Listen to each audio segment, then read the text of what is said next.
Salut et bienvenue sur votre tutoriel consacré aujourd'hui à la découverte de quelques scripts PHP depuis WebDev. Donc nous allons voir comment se connecter à une base de données MySQL et puis ensuite enregistrer les informations dans cette base de données et par rapport le récupérer pour les afficher dans notre navigateur.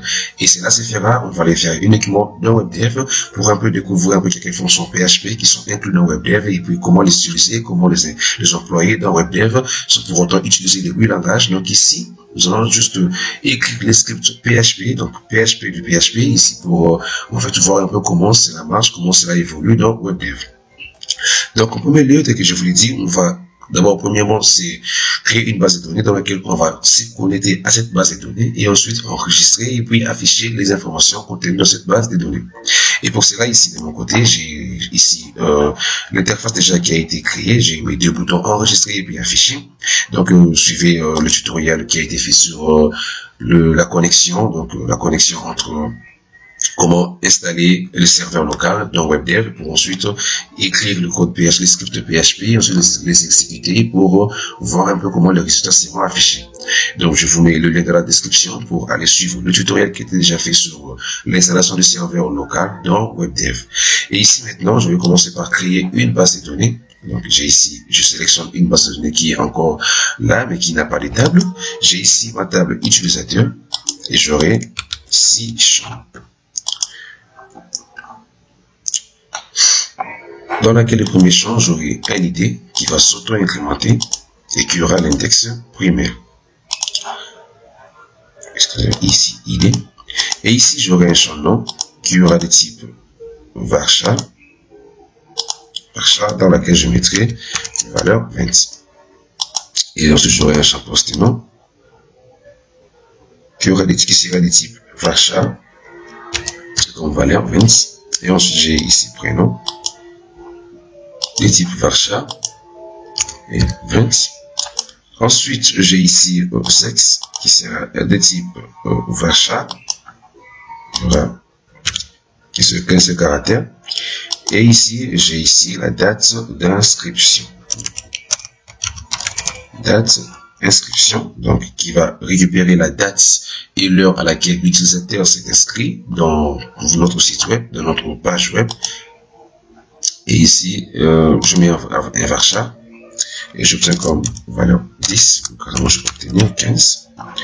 Et voilà, je vais enregistrer maintenant la base de données, la table utilisateur. Voilà, il s'enregistre. La table est enregistrée lorsque je vais dans structure.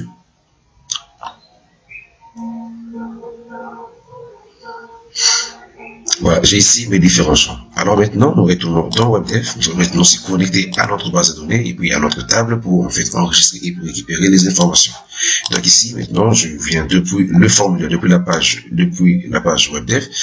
Ici, je viens et je laisse l'événement à chaque affichage de la page. Donc ici, c'est lorsque la page sera, à chaque fois qu'il y aura actualisation de la page ou à chaque fois que la page sera affichée, il y aura aussi initialisation directement de toutes les variables que nous allons déclarer pour la connexion à notre base de données.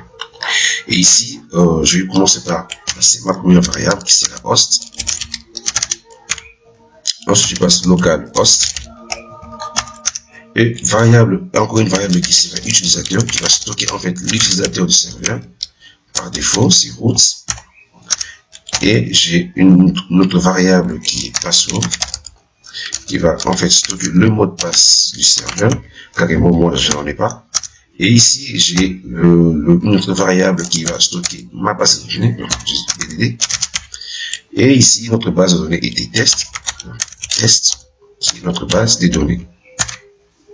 Alors ici, j'ai ici je vais directement me connecter à mon serveur. MySQL connect. Ici en premier lieu je passe l'host, le host de mon serveur. En deuxième position je passe ensuite l'utilisateur. Et ensuite je passe le mot de passe, password. Et là je vais maintenant sélectionner ma base de données. MySQL select db. Je sélectionne ma base de données.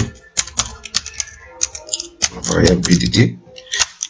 Or, donc si on n'arrive pas à sélectionner notre base de données, on nettoie carrément l'écran et on retourne une exception. SQL, MySQL error.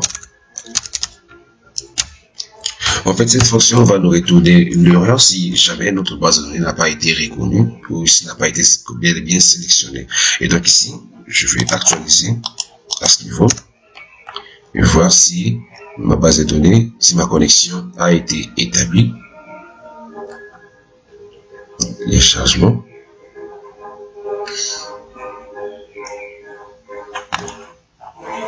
Voilà, donc je n'obtiens pas d'erreur, cela veut dire que ma base de données, ma connexion a bel et bien été établie. Et si ici, supposons que je mets le nom de la base de données qui n'est pas reconnu, on va voir comment notre serveur va nous retourner une exception. Voilà, j'ai ici base, ensuite le nom de la base de données, il me dit inconnu, donc il n'a pas été reconnu. Donc c'est ça, MySQL error qui nous retourne directement l'erreur, l'exception qu'il a trouvé dans nos différents scripts. Et ici, je me suis bien connecté à ma base de données. Maintenant, je vais passer à l'enregistrement des informations dans ma base de données. Donc ici, je vais déclarer une nouvelle variable, requête, qui va ensuite contenir ma requête. Insert. Donc pour cela, on a pas les différents champs. On va juste le passer directement comme ça. Insert. Ensuite, je passe ma table utilisateur. Entre parenthèses, je passe mes différents champs. Nom, post-nom, prénom, sexe et puis date, inscription. Ensuite, je passe value. Donc j'ai la fonction value qui va en fait insérer directement les valeurs dans nos différents champs qui ont été insérés. Bon, ici, je change, vu que j'ai l'autre code qui est de type 2. Ici, j'insère directement ma variable, les données qui seront saisies directement dans mes différents champs depuis ma table utilisateur. Et donc là, dans value, j'ai dit Facebook, Twitter. Donc, j'insère directement le nom Facebook pour savoir Twitter. Ici, dans prénom, j'ai dit, j'insère le bon prénom. Le caractère. Voilà, prénom. Ensuite, ici, il passe M ou F, si vous voulez. Et puis, la date, date inscription. Carrément, on a dit qu'on va récupérer directement la date courante, donc la date du serveur ou la date de notre machine. Donc, pour cela, je vais faire appel à la fonction no, qui va ensuite me retourner directement ma date, la date de mon serveur ou la date de la machine que je suis en train de travailler actuellement. Et ici, je vais à nouveau faire appel à une deuxième variable execute qui va en fait exécuter ma requête. Pour cela, je fais appel à la fonction MySQL query. Et ensuite, je passe paramètre le nom de ma requête, ma variable qui contient ma requête. Et donc, j'ai ici requête, je passe dans MySQL query. Je vais faire un printr ou echo, un printr, au cas où l'enregistrement a été effectué. Enregistrement effectué. Ensuite, j'enregistre, et je vais actualiser.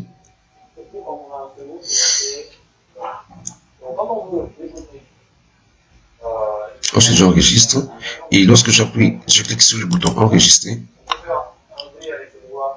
Nous allons faire ce petit test. J'ai ici enregistrement effectué et je retourne dans ma base de données. Je viens sur l'onglet afficher.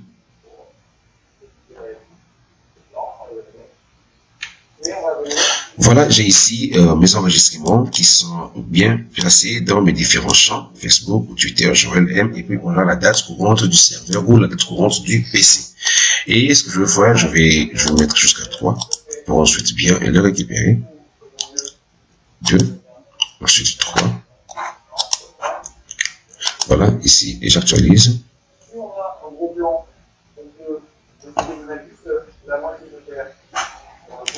J'attends le chargement. Et tant qu'il charge. Voilà, j'ai ici 3 enregistrements. Et maintenant, je vais passer maintenant à la récupération de mes 3 enregistrements depuis ma table utilisateur. Et donc ici, dans le bouton afficher,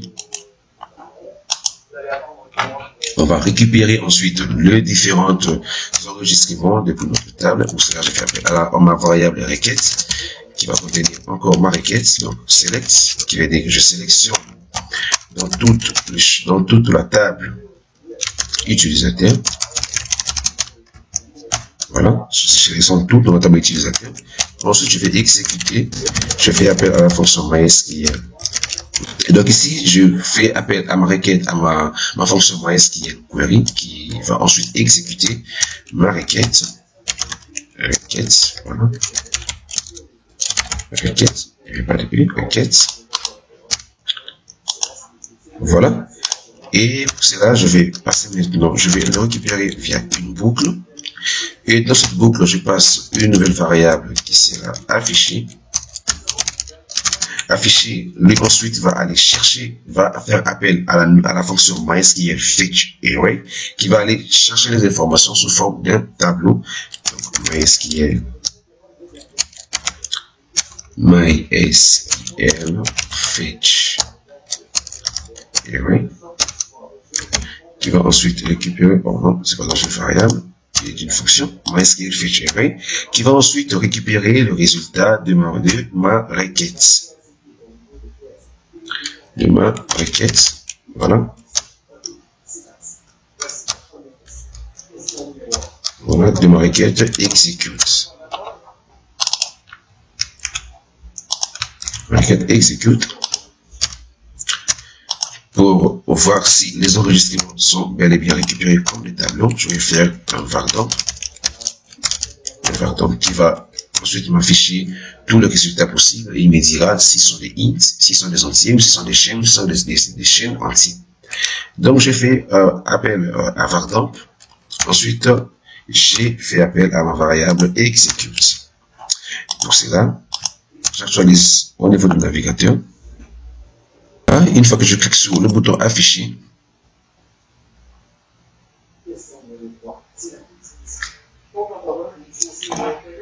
voilà, non, pardon, voilà, je retourne afficher, donc ici, va donc afficher, afficher lui, ensuite va faire appel à une fonction MySQL fetch array, qui lui va récupérer les informations de ma requête, ici, ma requête qui a été exécutée, et les résultats seront affichés comme étant deux tableaux. Je vais à nouveau cliquer sur le bouton afficher. Voilà, j'ai ici un tableau qui m'est retourné. Ici. Donc le var_dump me retourne un tableau et il me dit il y a la longueur size 12. J'ai ici un Facebook, Twitter, Joël. Et on a 4, on a masculin et ici on a la date courante de notre PC. J'ai ici 3 enregistrements et là il me récupère aussi 3 tableaux. Donc, il récupère 3 tableaux.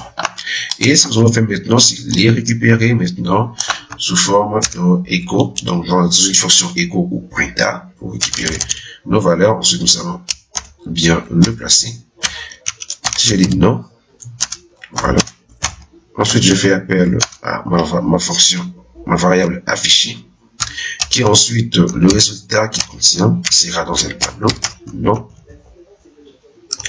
Et ensuite, je fais appel à une balise HTML qui va me retourner la ligne suivante. Je vais carrément dupliquer l'instruction. Ici, je poste nom. Poste nom. Là, je prénom. Voilà, prénom. Ici, j'ai sexe. Et là, j'ai date d'inscription. Je vais réaliser un tutoriel dédié à la fonction var_dump. On va organiser. Donc, je vais réaliser un tutoriel sur ça avec la fonction var_dump. La description, j'aurai ici le tableau. Date inscription. Voilà. Et la dernière ligne dans laquelle je vais mettre un petit soulignement.